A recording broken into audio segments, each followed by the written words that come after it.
स्वागत है आप सभी का समसामयिक घटना चक्र के इस ऑनलाइन प्लेटफॉर्म पर। मैं मोहित आप सभी का हार्दिक स्वागत करता हूं। आज अपने इस वीडियो में चर्चा करेंगे आज अपने इस क्लास में 18 जुलाई 2026 के महत्वपूर्ण करंट अफेयर, जो विभिन्न पत्र पत्रिकाओं से लिए गए समाचार पत्रों में रही महत्वपूर्ण खबरें जो कि परीक्षा के दृष्टिकोण से इंपॉर्टेंट होती है। प्रतिदिन शाम को 7:30 बजे अपने वीडियो क्लास में चर्चा करते हैं।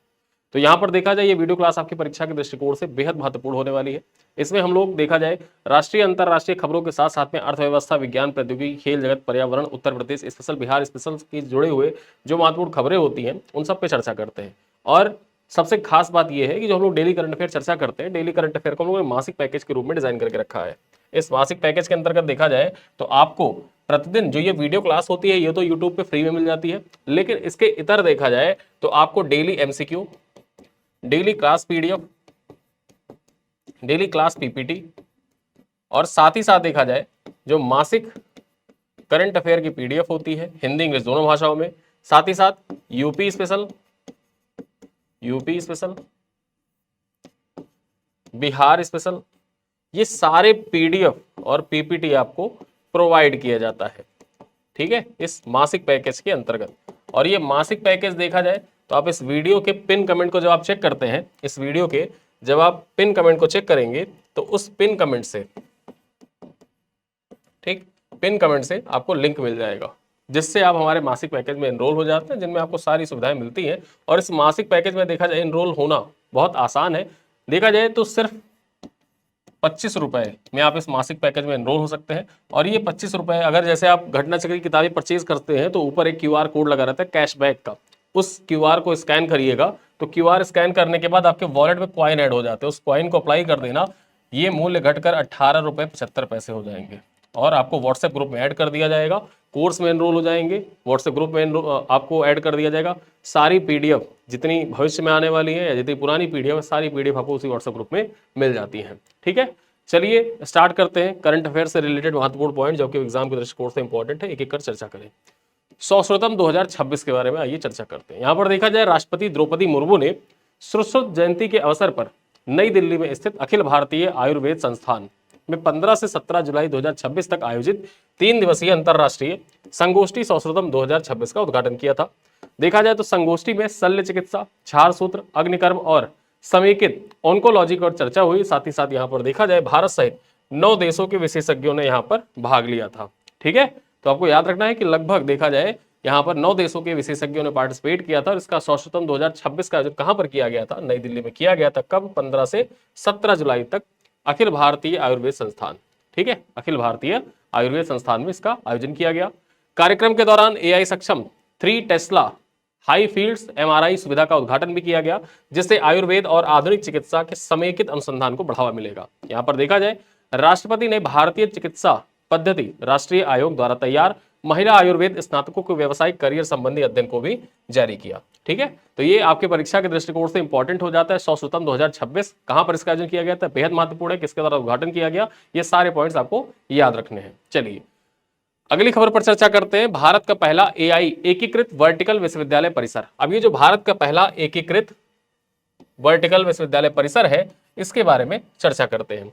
देखा जाए तो पद्मश्री श्रीधर वेम्बू, ठीक है, पद्मश्री श्रीधर वेम्बू ने चेन्नई तमिलनाडु में वेल्स विज्ञान प्रौद्योगिकी और उन्नत अनुसंधान संस्थान के भारत के पहले एआई एकीकृत वर्टिकल विश्वविद्यालय परिसर का उद्घाटन किया है। यहां पर देख लीजिए, यह है पद्मश्री वेम्बू। ठीक है, देखा जाए नए परिसर में इंटेल उन्नति, टाटा कंसल्टेंसी सर्विस यानी कि टीसीएस, आईओएन तथा माइक्रोसॉफ्ट और ओरेकल एकेडमी के सहयोग से औद्योगिक शिक्षा उत्कृष्टता केंद्र स्थापित किए गए हैं।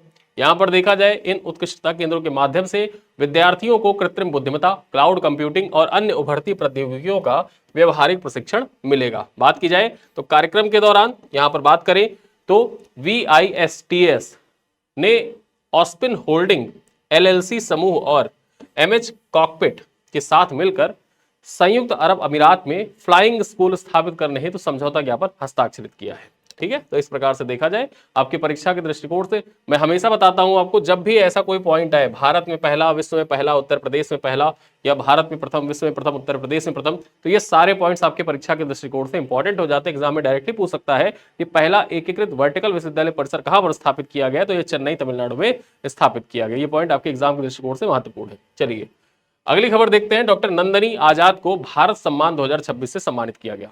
ठीक है, यहां पर देखा जाए डॉक्टर नंदनी आजाद को भारत सम्मान 2026 से सम्मानित किया गया।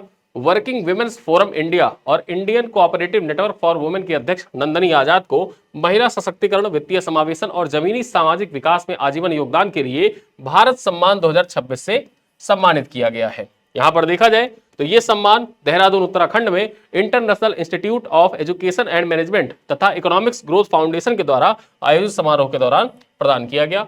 बात की जाए तो भारत सम्मान राष्ट्र निर्माण, सामाजिक विकास, लोक सेवा, शिक्षा, स्वास्थ्य, संस्कृति और महिला सशक्तिकरण में उत्कृष्ट योगदान देने वाले व्यक्तियों को दिया जाता है।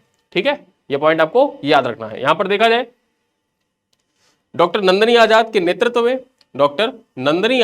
नेतृत्व में महिला सहकारी आंदोलन से 6.15 लाख से अधिक महिलाओं को सूक्ष्म ऋण, आजीविका, नेतृत्व प्रशिक्षण एवं सामाजिक सहयोग उपलब्ध कराया गया है। ठीक है, तो ये पॉइंट्स आप याद रखिएगा कि भारत सम्मान 2026 से किसको सम्मानित किया गया है, तो भारत सम्मान 2026 से नंदनी आजाद जी को सम्मानित किया गया है देहरादून उत्तराखंड में। चलिए अगली खबर पर चर्चा करते हैं। यहां पर देखा जाए मिंदाओगास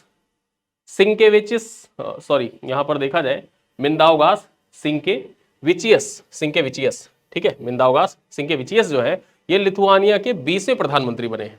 ठीक है, अब आपके परीक्षा के दृष्टिकोण से इंपॉर्टेंट हो जाता है अंतरराष्ट्रीय नियुक्तियां। जब मैं आपको बताता हूं तो हमेशा कहता हूं 2-3 पॉइंट्स याद रखो। कोई भारतीय व्यक्ति है अगर किसी अंतरराष्ट्रीय संस्थान में हायर पोस्ट पर पहुंचता है तो वो आपके परीक्षा के दृष्टिकोण से इंपॉर्टेंट हो जाता है। अन्यथा यूरोप की कोई कंट्री है जिससे भारत के संबंध बहुत अच्छे हैं, या फिर कोई भी विश्व का देश है, वहां पर देखा जाए जो राष्ट्राध्यक्ष नियुक्त होते हैं, राष्ट्राध्यक्ष की नियुक्तियां आपके परीक्षा के दृष्टिकोण से इंपॉर्टेंट है। 2020 की परीक्षा देखिए, 2021, 22, 23, 3 सालों 4 सालों के पेपर आप उठाकर देखिए। नियुक्तियों में एक अंतरराष्ट्रीय नियुक्तियां के परीक्षा के दृष्टिकोण से जो पूछी गई हैं उनमें अंतरराष्ट्रीय चर्चित व्यक्तियों में राष्ट्रपति, उपराष्ट्रपति, या फिर देखा जाए जो इस्तीफा होता है किसी विशिष्ट कारणों से, वो पूछ लिया जाता है आपके एग्जाम में। आप पेपर उठाकर देखिएगा, पीवाईक्यू से आपको समझ में आ जाएगा। और पीवाईक्यू करंट अफेयर में भी देखा जाए, करंट अफेयर में भी पीवाईक्यू बहुत बड़ा आधार आपको प्रदान करता है कि क्या चीजें पढ़नी और क्या छोड़नी है। इंपॉर्टेंट ये हो जाता है कि परीक्षा के इस दौर में आपके समक्ष जो कंटेंट है उसकी भरमार है। यूट्यूब आप खोलेंगे आपको करंट अफेयर की ढेर सारी क्लासेस मिल जाएंगी। करंट अफेयर, हर तरफ करंट अफेयर चल रहा है, हर कोई करंट अफेयर ही पढ़ा रहा है। लेकिन आपको पढ़ना क्या है, छोड़ना क्या है, महत्वपूर्ण ये हो जाता है कि जब आप प्रीवियस ईयर क्वेश्चन पेपर देखते हैं, आप लोग करते क्या है, सिंपल सा करना ये स्टार्ट करते हैं कि पीवाईक्यू उठाया, जीएस के पेपर देख लिए, करंट अफेयर है छोड़ दिया। स्किप नहीं करना है करंट अफेयर को।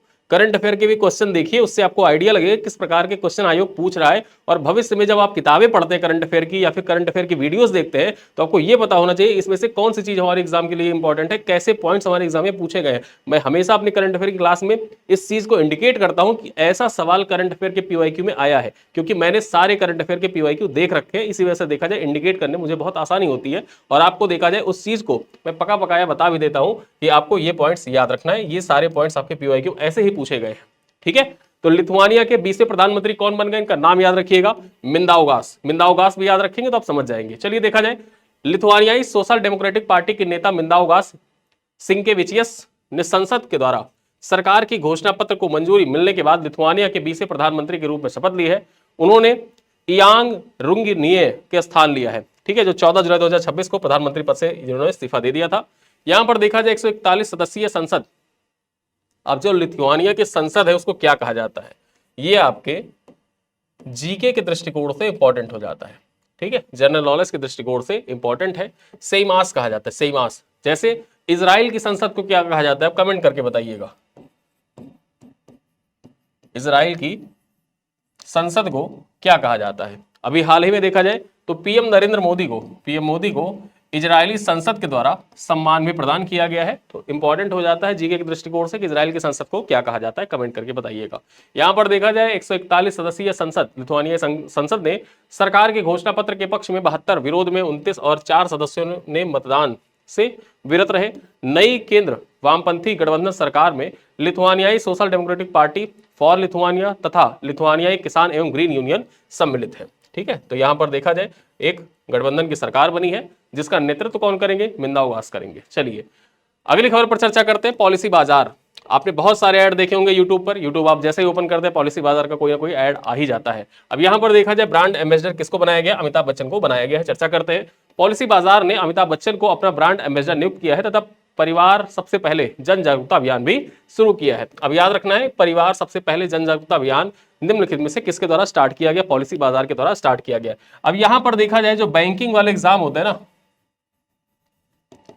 बैंकिंग के एग्जाम होते हैं, उनमें ब्रांड एम्बेसडर सबसे फेमस टॉपिक है। ब्रांड एम्बेसडर से सवाल पूछे ही पूछे जाते हैं। आप में से जो लोग बैंकिंग का एग्जाम देते होंगे उनमें देखा जाए तो ब्रांड एम्बेसडर अलग से पढ़ाया ही जाता है पूरा पूरा। ठीक है, अब यहां पर ये याद रखना है, परिवार सबसे पहले जन जागरूकता अभियान किसके द्वारा स्टार्ट किया गया, पॉलिसी बाजार के द्वारा स्टार्ट किया गया। और पॉलिसी बाजार ने अपना नया ब्रांड एम्बेसडर किसको बनाया है, तो अमिताभ बच्चन को बनाया है। यहां पर देखा जाए तो इस अभियान का उद्देश्य स्वास्थ्य बीमा, टर्म बीमा के प्रति जागरूकता को बढ़ावा देना, परिवार को समय पर वित्तीय सुरक्षा अपनाने के लिए प्रेरित करना मुख्य उद्देश्य है। और इसी उद्देश्य से देखा जाए अमिताभ बच्चन को ब्रांड एम्बेसडर बनाया गया है।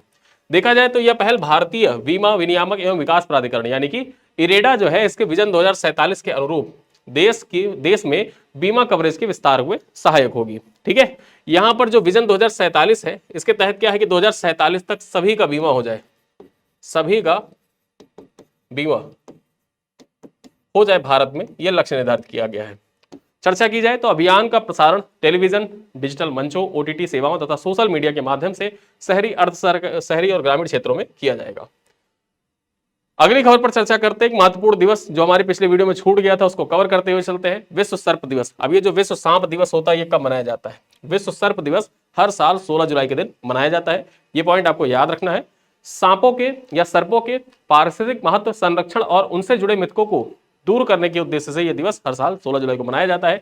विश्व में लगभग 3900 सर्प प्रजातियां पाई जाती हैं, जिनमें केवल 600 प्रजातियां ऐसी हैं जो विषैली हैं, जबकि केवल लगभग 200 प्रजातियां ही मनुष्य के लिए गंभीर खतरा उत्पन्न करती है। यानी 3900 प्रजातियों में केवल 200 प्रजातियां ही ऐसी हैं जो मनुष्य के लिए गंभीर खतरा उत्पन्न करती हैं। बाकी सर्पों के प्रति जन जागरूकता फैलाने के उद्देश्य से देखा जाए तो हर साल 16 जुलाई का दिन विश्व सर्प दिवस के रूप में मनाया जाता है। बात की जाए तो भारत में लगभग 300 सर्प प्रजातियां पाई जाती हैं, जिन्हें वन्यजीव संरक्षण अधिनियम 1972 के तहत संरक्षण प्राप्त है। सर्प स्क्वायमाटा गण के सर्पटिस उपगण के अंतर्गत आते हैं। ठीक है, ये सर्पटिस उपगण के अंतर्गत आते हैं। यहां पर बात की जाए तो 2026 में केरल राज्य विज्ञान प्रौद्योगिकी एवं पर्यावरण परिषद ने zero snake bite death Kerala पहल के तहत सर्पदंश रोकथाम, जैव विविधता संरक्षण और वन हेल्थ दृष्टिकोण पर जागरूकता कार्यक्रम भी आयोजित किए इसी दौरान। ठीक है, तो आपको याद रखना है ये पॉइंट्स कि विश्व सर्प दिवस कब मनाया जाता है और zero snake bite death Kerala ये पहल किस राज्य सरकार में संचालित किया गया, किस राज्य सरकार के द्वारा, मतलब कि किस राज्य में शुरू किया गया, तो केरल राज्य में स्टार्ट किया गया था। चलिए आगे देखते हैं। एक पॉइंट्स और आपकी परीक्षा के दृष्टिकोण से इंपॉर्टेंट हो जाता है। यहां पर देखा जाए आर्टिफिशियल इंटेलिजेंस एप्रिसिएशन डे, ठीक है, कृत्रिम बुद्धिमत्ता प्रशंसा दिवस जो होता है ये कब मनाया जाता है, ये भी 16 जुलाई के दिन ही मनाया जाता है। यहां पर देखा जाए कृत्रिम बुद्धिमत्ता प्रशंसा दिवस प्रतिवर्ष 16 जुलाई को कृत्रिम बुद्धिमत्ता के नवाचार, समाज और अर्थव्यवस्था में बढ़ती भूमिका को मान्यता देने के लिए मनाया जाता है। चर्चा करें तो इस दिवस की शुरुआत मई 2021 में संयुक्त राज्य अमेरिका स्थित AI हार्ट LLC के द्वारा की गई थी। AI हार्ट LLC के द्वारा यहां पर देखा जाए कृत्रिम बुद्धिमत्ता प्रशंसा दिवस यानी कि आर्टिफिशियल इंटेलिजेंस एप्रिसिएशन डे मनाने की शुरुआत की गई थी 2021 से और 16 जुलाई के दिन मनाया जाता है। देखा जाए तो कृत्रिम बुद्धिमत्ता शब्द का सबसे पहले प्रयोग 1956 में डॉट माउथ कार्यशाला ने किया था, जबकि इसका वैज्ञानिक ने 1943 में कृत्रिम न्यूरॉन मॉडल से जुड़ा हुआ है। बात की जाए तो भारत में कृत्रिम बुद्धिमत्ता की यात्रा 1960 के दशक में प्रारंभ हुई और 1986 में ज्ञान आधारित कंप्यूटर प्रणाली परियोजना इसकी प्रमुख उपलब्धि रही। ठीक है, तो ये पॉइंट्स आप याद रख सकते हैं कि भारत में देखा जाए तो जो AI है बेसिकली देखा जाए इसकी कृत्रिम बुद्धिमत्ता की यात्रा की शुरुआत कब से होती है, 1960 के दशक में होती है। चलिए आगे देखते हैं। यहां पर एक महत्वपूर्ण खबर आपकी परीक्षा के दृष्टिकोण से, CENS के वैज्ञानिकों ने विकसित किया पहनने योग्य अमोनिया सेंसर। अब ये जो अमोनिया सेंसर है ये पहनने योग्य, जैसे आप वॉच पहनते हैं ना, जो डिजिटल वॉच होती है पहनते हैं, उसी प्रकार से ये अमोनिया सेंसर आप हाथों में पहन सकते हैं। ठीक है, विज्ञान और प्रौद्योगिकी विभाग के नैनो एवं मृदु पदार्थ विज्ञान केंद्र बेंगलुरु के वैज्ञानिकों ने 14 जुलाई 2026 को पोर्टेबल एवं पहनने योग्य अमोनिया सेंसर विकसित किया है। यह sensor VOX VS2 hetero structure तकनीकी पर आधारित है तथा 319 ppb जितनी कम अमोनिया सांद्रता का भी पता लगाने में सक्षम है। यानी कि इसको आप हाथ में पहने रहिए और ये 319 ppb से जो कम सांद्रता वाली अमोनिया होती है ना, उसको भी इंडिकेट करके बता देगी कि यहाँ पर अमोनिया की मात्रा कितनी है। देखा जाए इसके लचीले संस्करण पॉलीमर, कागज और वस्त्र आधारित सबस्ट्रेट पर विकसित किए गए हैं, जिससे स्मार्ट बैंड ई वस्त्र का उपयोग संभव होगा। सेंसर में उच्च चयनात्मक 10 सप्ताह से अधिक स्थिरता और सुरक्षित चेतावनी खतरा आधारित प्रणाली विकसित की गई है। इसका शोध ACS सेंसर्स पत्रिका में प्रकाशित हुआ था। ठीक है, तो इस प्रकार से देखा जाए तो इसको आप पहन भी सकते हैं और आपके कपड़े में देखा जाए ये सेंसर लगा भी रह सकता है। चलिए आगे देखते हैं। उत्तर प्रदेश ने लॉन्च किया कौशल सेतु और कौशल सारथी। ठीक, अब मैंने आपको बताया था कि 15 जुलाई का जो दिन होता है इसको विश्व कौशल दिवस के रूप में मनाते हैं, और विश्व कौशल दिवस के अवसर पर देखा जाए तो लखनऊ उत्तर प्रदेश में 15 जुलाई 2026 को विश्व कौशल दिवस के अवसर पर कौशल सेतु और कौशल सारथी डिजिटल पोर्टल लॉन्च किए गए। यहां पर चर्चा की जाए तो कौशल सेतु उत्तर प्रदेश कौशल विकास मिशन के अंतर्गत प्रशिक्षण भागीदारों को ऑनलाइन कागज रहित पंजीकरण एवं आबद्धीकरण हेतु विकसित पोर्टल है। यहां पर देखा जाए तो कौशल सारथी डिजिटल मानचित्रों के माध्यम से जिलावार प्रशिक्षण केंद्रों, पाठ्यक्रमों और प्रशिक्षण भागीदारों की जानकारी उपलब्ध कराता है। देखा जाए तो कार्यक्रम के दौरान रोबोटिक्स, कृत्रिम बुद्धिमत्ता और टेक्सटाइल क्षेत्र में प्रशिक्षण के लिए निजी कंपनियों के साथ समझौता ज्ञापन पर हस्ताक्षर किए गए, जिससे कौशल विकास में पारदर्शिता और पहुंच बढ़ेगी। ठीक है, तो आपको याद रखना है कि उत्तर प्रदेश सरकार के द्वारा कौशल विकास को बढ़ावा देने के लिए 2 प्रमुख प्लेटफॉर्म लॉन्च किए गए हैं, कौशल सेतु और कौशल सारथी। ठीक, तो ये दोनों प्लेटफॉर्म आप याद रखिएगा, आपके एग्जाम के लिए महत्वपूर्ण है। चलिए अगली खबर देखते हैं। आईपीसी और यूपीपीपीसी, ठीक है, आईपीसी और यूपीपीपीसी के बीच में एमओयू हस्ताक्षरित हुआ है। यहां पर बात करते हैं भारतीय औषधि मानक आयोग, ठीक है, इंडियन फार्माकोपियो कमीशन जो है, इसके साथ में 14 जुलाई 2026 को येडा मेडटेक इन्वेंटर्स मीट में Uttar Pradesh promote pharma council यानी कि यूपीपीपीसी के साथ समझौता ज्ञापन हस्ताक्षरित हुआ है। इस साझेदारी का उद्देश्य क्या है, तो उत्तर प्रदेश में फार्मास्यूटिकल्स और मेडिकल डिवाइस पारिस्थितिक तंत्र को सुदृढ़ करना, गुणवत्ता मानकों को और नियामकों का अनुपालन को बढ़ावा देना इस पॉइंट्स का मुख्य उद्देश्य है। यहां पर देखा जाए तो समझौते के तहत फार्माको विजिलेंस, मेटेरियो विजिलेंस, संयुक्त प्रशिक्षण कार्यशालाएं, शोध एवं उद्योग शिक्षा सहयोग को प्रोत्साहित किया जाएगा। बात करें तो सूक्ष्म, लघु और मध्यम उद्यम को डिजिटल प्रतिकूल घटना रिपोर्टिंग उपकरण उपलब्ध कराए जाएंगे, जिससे मरीजों की सुरक्षा बढ़ेगी और उत्तर प्रदेश में स्वास्थ्य सेवा केंद्रों के लिए विकास में सहायक होगा। ठीक है, और इसी उद्देश्य से देखा जाए तो आईपीसी और यूपीपीपीसी के बीच में समझौता ज्ञापन हस्ताक्षरित हुआ है। चलिए अगली खबर पर चर्चा करते हैं। जल शक्ति मंत्रालय का चिंतन शिविर 2026। यहां पर देखा जाए जो ये चिंतन शिविर था, इसका आयोजन कब किया गया था, तो 13-14 जुलाई 2026 को नई दिल्ली में जल शक्ति मंत्रालय के द्वारा आयोजित चिंतन शिविर की अध्यक्षता केंद्रीय मंत्री CR पाटिल, ठीक है, CR पाटिल ने की, जिसमें राज्यों एवं केंद्र शासित प्रदेशों के लगभग 200 अधिकारियों ने भाग लिया था। शिविर में जल संरक्षण, बांध सुरक्षा, सिंचाई सुधार, भूजल प्रबंधन, कैच द रेन 2026 सहित 8 प्राथमिक क्षेत्र वाले, जो 8 प्राथमिकता वाले जो क्षेत्र हैं उन पर विचार विमर्श किया गया। यहां पर देखा जाए इसी अवसर पर शोधित जल के पुनः उपयोग हेतु वाराणसी शहर स्तरीय कार्य योजना तथा रिचार्ज संरचनाओं के संचालन एवं अनुरक्षण मैनुअल सहित 3 महत्वपूर्ण दस्तावेज भी जारी किए गए। बात की जाए तो बैठक में दिसंबर 2026 तक सभी अधिसूचित बांधों का व्यापक बांध सुरक्षा मूल्यांकन पूरा करने का लक्ष्य भी निर्धारित किया गया। तो आपके परीक्षा के लिए इंपॉर्टेंट हो जाता है कि जल शक्ति मंत्रालय के द्वारा चिंतन शिविर 2026 का कहां पर किया गया था, इसका आयोजन नई दिल्ली में किया गया था। कब किया गया, 13-14 जुलाई 2026 को किया गया। अध्यक्षता किसके द्वारा की गई, तो CR पाटिल के द्वारा इसकी अध्यक्षता की गई थी। ठीक है, चलिए अगली खबर देखते हैं। भारत टेक्स 2026 आज के हमारे इस करंट अफेयर का अंतिम पॉइंट है। भारत टेक्स 2026 का तीसरा संस्करण। बात की जाए तो भारत टेक्स 2026 का तीसरा संस्करण 14 से लेकर 17 जुलाई 2026 तक भारत मंडपम प्रगति मैदान यशोभूमि में आयोजित किया गया। बात की जाए तो 60 लाख वर्ग फुट से अधिक क्षेत्र में हुआ, जिसमें 20,000 से अधिक उत्पाद, 20 से अधिक देशों के 7,000 से अधिक खरीदार तथा लगभग 1.5 लाख आगंतुक सम्मिलित हुए। यहां पर देखा जाए तो कार्यक्रम में 4,000 से अधिक बिजनेस टू बिजनेस बैठकें, 100 से अधिक बिजनेस टू गवर्नमेंट संवाद एवं 30 से अधिक समझौते ज्ञापन हस्ताक्षरित किए गए। 100 से अधिक ज्ञान सत्र भी यहां पर आयोजित किया गया था। आयोजन का मुख्य फोकस स्थिरता, सर्कुलर इकोनॉमी, इंडस्ट्रीज 4.0, तकनीकी वस्त्र रहा और तथा 8 राज्यों ने प्रायोजक के रूप में भागीदारी निभाई है। ठीक है, तो 8 राज्य यहां पर देखा जाए, ये जो भारत टैक्स 2026 था इसमें 8 राज्य प्रायोजक राज्य की भूमिका में थे और इसका आयोजन 14 से 17 जुलाई तक भारत मंडपम एवं यशोभूमि नई दिल्ली में किया गया और ये भारत टैक्स का तीसरा संस्करण था। ये पॉइंट्स आपको याद रखना है। ठीक है, तो आज के जो करंट अफेयर थे वो होते हैं यहीं पर समाप्त और कुछ प्रश्न है जिनका उत्तर आपको देना है कमेंट बॉक्स में। पहला प्रश्न क्या है कि सौश्रुतम 2026 अंतरराष्ट्रीय संगोष्ठी का आयोजन किस संस्थान में किया गया? एम्स नई दिल्ली, अखिल भारतीय आयुर्वेद संस्थान या फिर राष्ट्रीय आयुर्वेद संस्थान जयपुर, ICMR नई दिल्ली। क्वेश्चन नंबर 2 है भारत में पहले AI एकीकृत वर्टिकल विश्वविद्यालय परिसर का उद्घाटन कहां पर किया गया? बेंगलुरु, हैदराबाद, चेन्नई, पुणे। यहां पर देखा जाए क्वेश्चन नंबर 3 है डॉक्टर नंदनी आजाद को भारत सम्मान 2026, डॉक्टर नंदनी आजाद को भारत सम्मान 2026 किस क्षेत्र में आजीवन योगदान के लिए प्रदान किया गया है? खेल एवं युवा विकास के लिए, महिला सशक्तिकरण, वित्तीय समावेशन तथा सामाजिक विकास के लिए या फिर पर्यावरण संरक्षण के लिए या फिर विज्ञान एवं प्रौद्योगिकी के लिए। क्वेश्चन नंबर 4 है 16 जुलाई को मनाया जाने वाला विश्व सर्प दिवस मुख्यतः किस उद्देश्य से मनाया जाता है? वन संरक्षण को बढ़ावा देने के लिए, सर्पों के पारिस्थितिक महत्व संरक्षण और उनसे जुड़े मिथकों को दूर करने के लिए, जैविक खेती को बढ़ावा देने के लिए या फिर वन्यजीव पर्यटन को प्रोत्साहित करने के लिए। अंतिम सवाल है उत्तर प्रदेश सरकार के द्वारा लॉन्च किए गए कौशल सेतु पोर्टल किस उद्देश्य से विकसित किया गया है? विद्यार्थियों को छात्रवृत्ति प्रदान करने के लिए, प्रशिक्षण भागीदारों को ऑनलाइन कागज रहित पंजीकरण एवं आवधिकरण हेतु, सरकारी नौकरियों के लिए आवेदन करने हेतु या फिर कृषि उत्पादों के विपणन हेतु। ठीक है, तो इस प्रकार से देखा जाए तो हमने आपसे पूछे हैं टोटल 5 सवाल।